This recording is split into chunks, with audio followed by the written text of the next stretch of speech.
Vanglorious Vanguard. Knowledge born. Yeah. United front. What you want, what you want, what you want. To the Knowledge Radio. We in here. What you got? Dot. Work hard as a slave to one day be your savior. The wave unwavering. This is a labor of love. Rise with a purpose every day. Invigorated. If we were on TV, we'd be 10 times syndicated. If we waited for validation, a paycheck or accolades, we'd be starved, already lost or ran away. But when you're square solid and you circle too, you don't need a place for silence. The concept is conquered through media, not areas of people activity. A mix that don't lose ethnicity, tightness that don't lose elasticity. Explicitly, this isn't where we give the novice regard. Nah, this is where knowledge is born.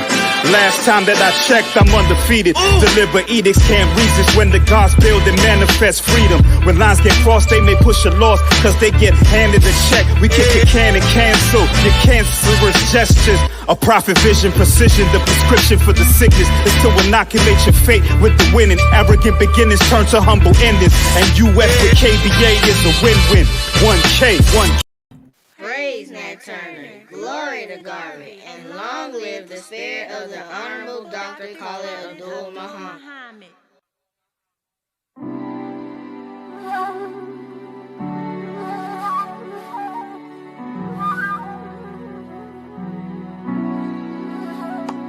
Oh, say, can you see white folks oppressing me as they spew for their lives and plan my people's demise, whose broad stripes and bright stars represent all the scars inflicted upon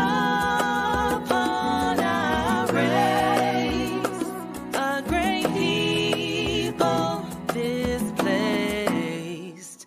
Now the time has come for the revolution as we march through the night and take hold of their lives.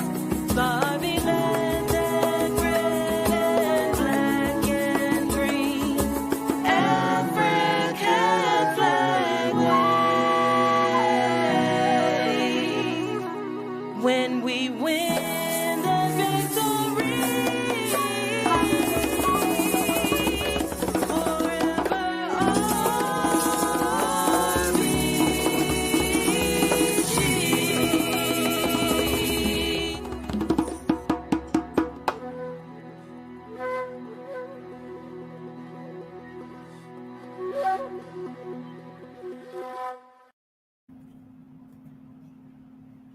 All right. Black Power, be 48. First, we are here on Do the Knowledge Radio, and the RBG gods and goddesses have smiled upon us today. I just need y'all to understand what's about to happen right now. We are tuned in to a warrior, a performer, a entrepreneur, a African mother. Let me just put that out there. An African mother who don't age. You understand what I'm saying? And one who advocates for the most precious thing that can come from an African, which is African children. And one who continues to dedicate her life to the service, reformation, and justice of the African child. So let me put my hands together and give some warm African warrior salute to our lady of distinction, all the way from Memphis, like not just Memphis, Tennessee, but just Memphis. You understand what I'm saying? Got a left foot forward, striking down evil. No stranger to this platform, Do the Knowledge Radio. Always one that we honor and revere and support. My African warrior soul sister, Kween Jasira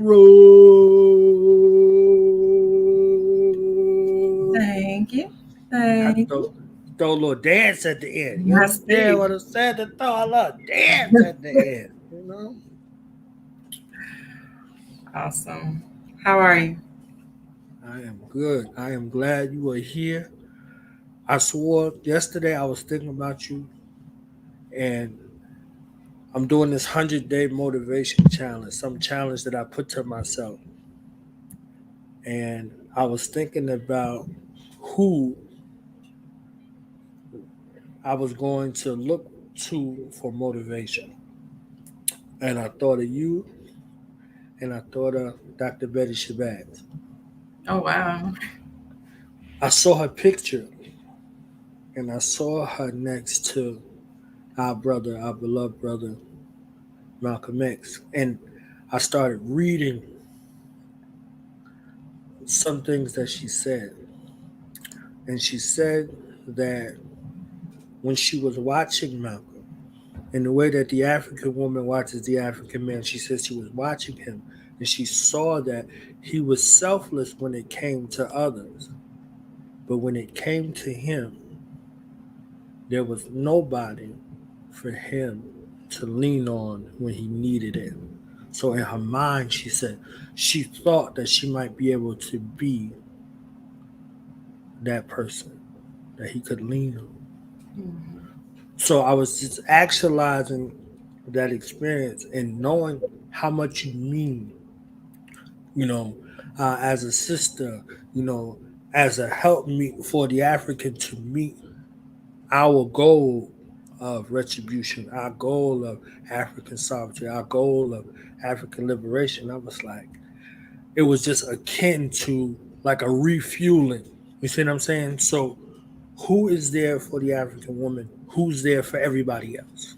Mm-hmm. You see what I'm saying? So just as that void needed to be filled with Malcolm, the void needed to be filled with Dr. Betty Shabazz. You see what I'm saying?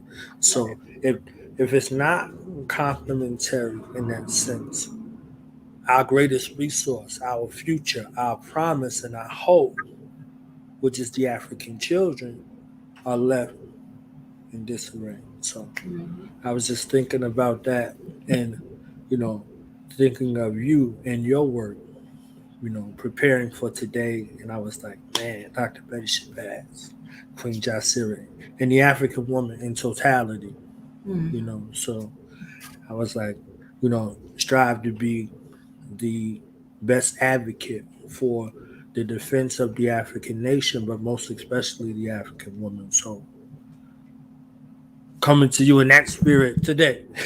All right. I like it. What's been up? Like, what did I miss? I think we spoke in 2020. How did the events that impacted the world and the universe impact you? As a creative, as a mother, as a sister, as a mate, and what were some of the things that you learned about yourself during that time period that kind of aided you? Yeah, so during that time period, of course, a lot of my time before the pandemic was spent just performing a lot. So, of course, that ended up being greatly impacted because everything shut down and still isn't fully all the way back open yet. So I saw a drastic decrease in almost that coming to a halting stop. And what a lot of the time that I've spent as a creative, I actually turn that energy inward because I think anyone who knows me quite well, or at least follows my Kween Jasira page on on Facebook, or my Kween, the number 2 and the letter U on Instagram, that I'm an advocate for our youth in terms of speaking out against child sexual abuse. So, I use my art as a way, of course, to release, but the pandemic kind of showed me that I hadn't sat with myself enough to really internalize my energy and focus on healing myself. I'm always expressing it, but through the arts, I'm expressing it, and of course music heals, but there also had to be some internal work as well. So it kind of forced me to sit down and focus, because I didn't have feeding the homeless to go to. I didn't have, taking my child to this class or that class. I didn't have anything I didn't have performances or practices. I didn't have any noise. And so without the noise, then I was just left with self. And so the pandemic just really taught me about, the internally healing. It taught me about money because I was amazed at how much money I was able to save, but also on the flip side of it, like how much I was just spending. You know what I mean? It also caused me to start looking at doing something different. You know what I mean? Doing something different besides working in the corporate world. Like it started really making me question about what makes me happy. What is it that I want to do? And so it really was a period of intense growth for me. I always tell people, oh, my throat chakra is wide open because now I just reconnected with self and reconnected with the divine feminine. And so for that I'm truly, truly grateful. So of course I started out, I was really planning on releasing another CD to commemorate the 10th anniversary of my first CD in September. But of course, what I've experienced over the past year has caused me to shift a bit. And so I think that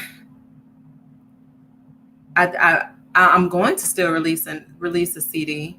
It's just that I'm going to do it in my own time instead of being, the Virgo and putting pressure on myself. I'm just going to allow it to flow, and we're going to make it do what it do. Now, with that, are you going to release some commentary? Or are you going to re-release the same CD? Or are you going to No, it's going to be a completely different CD. I might, like, some of the songs on it have been remastered just because I started working with a different studio. And when I needed performance tracks, when working with a different studio and don't have your masters, I ended up having to like re-record the whole song. And of course, when you're re-recording years later with another engineer, it sounds completely different. Things I was able to do vocally, everything is in a constant state of growth and development. So, some notes, those little high falsetto notes that I was able to hit 10 years ago, my voice don't go that high no more. My registry is different. So the songs ended up being totally different. I'm like, well, maybe I should just re-release the song, because even though, we ended up creating a performance track from it, the song itself was different, and I actually kind of liked it better. So I'm thinking about doing some of that too. Well, the world is your oyster. I definitely want to be on that interview train because there's always stories, and you might even gloss over or forget about the stories until you get into like interview fashion. Like, man, I didn't even think about that. You see what I'm saying? Like, and then we can unpack some of those things, because there's nothing like the story within the story. I was one of those people that like the behind the scenes footage that came with the DVDs, because I always wanted to know what the director thought and what the actors or the actresses thought. What mind frame or space that they had to go to for this or for that. And with everything being so very critical about everything that we do, either it's proper or improper propaganda for the hearts and minds of our people, there's always some story or some layers that you could get into, that you might hear something in a song, or you might had something happen during the writing process that people, they would like to know. You see what I'm saying? So Yeah, it's for sure. always something, for me to be nosy in that regard, Right. because I want to hear what you heard. I want to see what you saw. You see what I'm saying? So I want to get as close as possible to it. I was like, certain things I'm like, was it this? And creatives, oftentimes appreciate that, because normally you might just, yo, that was dope. Yo, that was dope. You see what I'm saying? Like that's appreciated, but the intricacies that are there, it's like, okay, you heard something like I heard. You know, Mhm. inspiration, comes from different places and spaces. So yeah, I'm just interested. So for you, um, for lack of better words, confronting yourself on the healing tip, what were some of the things that you could share, with people on their healing journey when you're confronted with you and the background noise is gone? Like, what's some of the best ways you could say to approach that healing dynamic? I just think most people need to understand that. I think with the with what we're bombarded with, we have like a romanticized view of a lot of things in life, when it comes to love, when it comes to interacting with people just in general, when it comes to healing. But we all need healing, regardless of if you've suffered a trauma like mine, such as sexual abuse or not. Like, just us being Africans in America, like that off rip, just that, when you're born day one, you have a DNA loaded with hundreds upon hundreds of years of trauma, that is passed down to us, from the day one that we're born. An innocent newborn baby, we are born traumatized, just off rip. And then, of course, as life happens, you're gonna, there's gonna be more trauma that happens. That's just life. So I think the first thing we need to do is just really accept the fact that, just break ties with whatever you think should happen, and open yourself up to receive whatever happens. Because number one, healing is not going to be cute. It's not going to be, it's not going to be beautiful. If you really intend to heal, and and stop the process. We always talk about, stopping the cycle. And stopping the cycle, is generational, but it's also individual, because we have cycles within ourselves where we keep getting things that happen over and over and over again. Um, so so it's important to realize that, number one, it's not going to be cute. And I mean, when the healing, like, it's crazy, because it'll come to you, and like, you'll be amazed by what comes to you in dreams. You know what I mean? As your body is at rest and your mind is clear and free to travel, because literally in the pandemic, I didn't have anything to do. So it's like, I didn't have to think about, oh well, I got to get the child to school, and I have to do this now. Like, it's like, I wasn't doing anything. So my mind was free. And when it's just like a fast, right? So when you're physically fasting from whatever, and your body isn't having to worry about processing all of this extra stuff that it doesn't need to process, then that's when your body starts releasing. That's when you'll start, releasing toxins, and you'll get blemishes on your face. And, so it's the same thing with the mind. When the mind is still, then the same thing will happen. It will start healing, and things from years will come. So just be patient with yourself, and sit with yourself. Forgive yourself. You know what I mean? Like, forgive yourself, be honest with self, because of course there are some traumas that happen to us, but then there are also traumas that we participated in, or caused to happen to us. So be honest with self, because we're all not saints, we're not perfect. So be honest with self and forgive yourself, admit it, forgive it. And it's a repetitive process. It's like, okay, well, I'm gonna heal today, I'm gonna be good tomorrow. You know what I'm saying? So just be patient with self, and just be open and receptive. And then you'll be amazed at how things align with you when you commit to the process. So that's what I would share. Just let it all go, and let whatever happens. Journal. If you want to also aid in your healing by, again, fasting, or increasing your fruit intake and your water intake, all of those things, mind and body, are connected. So those are the things to keep in mind. That's what I would share. And that's honestly been my biggest experience this whole time. Now, what about a term like reconciliation? Like, how do you reconcile, your hurt in this forgiveness process? Like, what does the process look like for you, spiritually and mentally, forgiving yourself? Like, after you sit with yourself, you confront yourself, now forgiving yourself. You might be able to forgive people.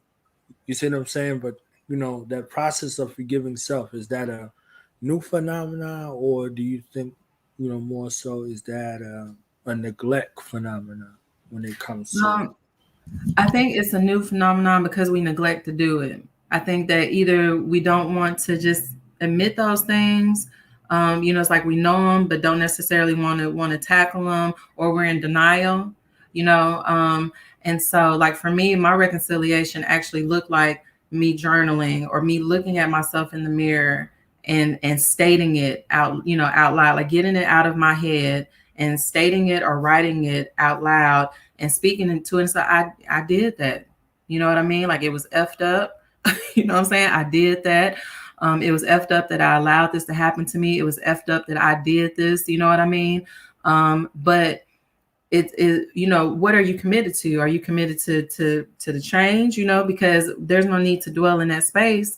Of course, if we've hurt other people in the process, of course that would be great, to be able to reconcile and reach out and say, I'm sorry, I did that too. Of course, that doesn't automatically mean that everything is going to be cool again, but at least you've done your part. You know what I mean? And then just, rituals to release. Like if you're not able to, like there are even spiritual rituals that you can do to release, such as writing it on paper, like I mentioned. And if it's something that you want to let go of, then, you fold that paper away from you and then you burn it, you burn it and you say whatever affirmation you need to say, to yourself. So, that reconciliation can look a lot of different ways, but we will be led to wherever we're divine, right? Where we are directly connected to the creator and to our ancestors. And so we will be led wherever we need to be led. And you'll be surprised. Like even, I'm growing a garden for the first time ever. I have no idea why I wanted to do this. I'm not a person that typically likes to be outside. Even when I was in my garden, I was running from bugs just, on Sunday. I don't know why I have been pulled to do a garden. I have no idea what I'm doing. I've been a student of YouTube University and Google Academy. I had a couple of friends that came and got me started, but since then, it's just amazing how I go out there and I look and I automatically kind of know what to do. It was like I was looking at my tomato plants and I was like, you know what? I think I'm supposed to do something with this. So I went online. I was like, oh, you're supposed to prune it. You know what I mean? But it was just me going out there and taking a look and like, so the same thing, like we're divine. It'll come to us, whatever it is that we need to do. It will come to us because we're divine. We're connected to nature. We're connected to the earth. We are the originals. And so it's just more so we're reactivating dormant DNA and dormant practices that are innate in us, because all the tools that we need and everything that we have is already in us, and we just have to sometimes reactivate it because we've forgotten. And by forgotten, I'm not saying that we knew and forget. I'm just saying like we've forgotten because we don't know sometimes. And it's when you open yourself up, that's when things start activating, and you'll be surprised by how things align. But society, we're in I don't need nobody needs nobody. That's the Memphis anthem by Playa Fly. Nobody needs nobody. I'm an independent woman. I don't need no man. Like all of that. It's just like, come on, kill it, dead it, because that's not where we're righteous by nature. We're communal by nature. All of that directly contradicts who we are as African people anyway. So just let it go. And you'll be surprised what happens when you really do try to just reconnect with self and your role and what you're supposed to be doing. You'll be surprised by what all comes to you as a result. So this renewed healing state, what has it done for you creatively, and what are some of the things we could look forward to with Kween Jasira's, upcoming performances here in the future? Well, I think I think it's just going to add a different dynamic. You know what I mean? Because I'm still that revolutionary warrior, But on the same at the same time, how can I be out here fighting for the people if I haven't fought for myself first? The hierarchy of things is family, community, nation, and race. And family is your family, or literally just you. Family first begins with you. You are your own family first. And so we just have to recognize the order and the hierarchy of how things typically move when we're in a revolutionary state and we're trying to affect change, and the stages at which those changes are implemented are in that hierarchy and are in that order. So what you'll see is not watered down, or I'm just all spiritual, but what you'll see is more of a balance. You know what I mean? Like more of a balance, and more so where I'm also pushing that, yes, be out here. We need to free our people. That's still the goal, but you got to be right within. You know what I mean? Like you got to be right within. That's going to be key. And it's going to help you so much, baby, to help our people more. Not to say that we can't get free, if everything is not hunky dory. But what I'm saying is that when you're one with self, and you are dealing and walking in your higher self, then you can be so much more effective in what we do for the people, whatever that is, whatever we're doing, because everything we're supposed to be doing is for the people, right? Everything we do is supposed to be toward our liberation, right? So if you're doing that, that's you. And if you're vibrating at your highest level, then those vibrations are going to be in anything that you touch and anything that you try to do. So that's what you can see, from me, it's just, it's just going to be it's going to be just new aspects, new elements to my performance that will be, like I said, like more balance and expressing the need for that balance. Definitely thankful to have you involved in this African Independence Day, 17th year, my celebration 2021, happening August the 7th, Saturday, right here on Do the Knowledge Radio from 1 to 5 p.m. Eastern. So I'm glad you got a moment to share with us, because, to be honest, I didn't want to open it up without you. You understand? I'm like, I can't do it. The bar got set last year. You set the bar right. So high. I was like, hey, what's up? I feel you.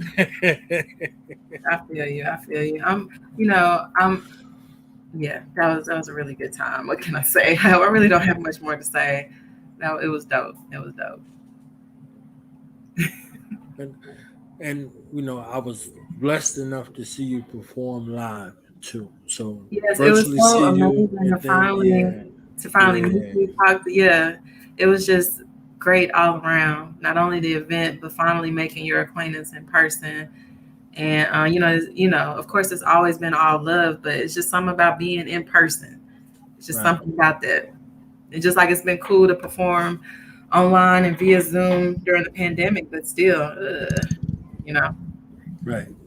Yeah. That interaction is timeless and it's priceless. You see what I'm saying? Like when it's real, when it's fake, it's a lesson. When it's real, it's real deal. So yeah. It's an overwhelming experience. I was proud. I was like, I get to introduce Kween Jasira. I get to see her perform. I'm like, let me get that microphone, fam. Hold that. Sure. So yeah, definitely. I know we only got a few minutes left, so any final message you wanted to impart to the people? How could they find you, support you? If people want to collab with you, what's up with the band? What's up with, anything else you want to touch on before we go? Yeah, like follow me, Kween Jasira, KWEEN JASIRA on Facebook, on Instagram, Kween, the number 2 and the letter U, so Kween 2U. On Instagram, I'm on YouTube. Be on the lookout. Again, I have videos that are in the making. I have a new project in the making that will have a live band element. I'm down for any collaborations. I love collaborations. So reach out to me on any of those mediums. My email address is queenjasira@gmail.com. So yeah, reach out to me. I would just say for the people, remain strong, remain in high spirits and full of pep. There's a lot going on right now, but stay focused. You know what I'm saying? Stay rooted in your ideology and in your beliefs, because we are being tried and tested. But as our ancestors that came before us, we will prevail. And just remember that this is only temporary, and that we are great. We are Africans. We are divine by nature, and anything that we want, we will. So, maintain. I know being in this pandemic and being quarantined can do a lot on our mental. So just be sure to be sharp, get out, connect with nature, let your feet touch the grass and the dirt, to remain grounded, and just, give thanks for what you do have, instead of, being down by what you don't have because of the position this crazy pandemic is putting us in. So, I love y'all, all my African people, and I look forward to hearing from you guys. And I also look forward to working with whomever as well. And also keep in mind that I'm an advocate. I fight against child sexual abuse. So if anyone needs any help with that, it's not all about the music with me specifically, but I'm also boots on the ground and protecting these youth. So if there's any help that you need for that, holla at the Queen. Holla at the Queen. Okay? Shout out to you and your royal family and an African warrior spirit that resonates through all of those that are connected to you and surrounding you. So yes, Ashe. Ashe. So we out of here, family. Thank you. Kween Jasira. All hail to the Queen.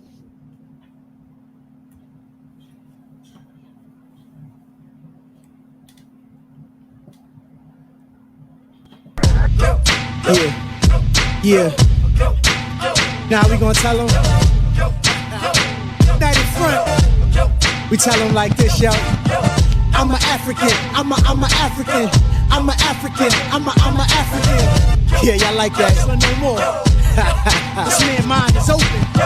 I'm an African. I'm a African. I'm an African. I'm a. Let's get And back that to motive the is best developed by recognizing the common enemy.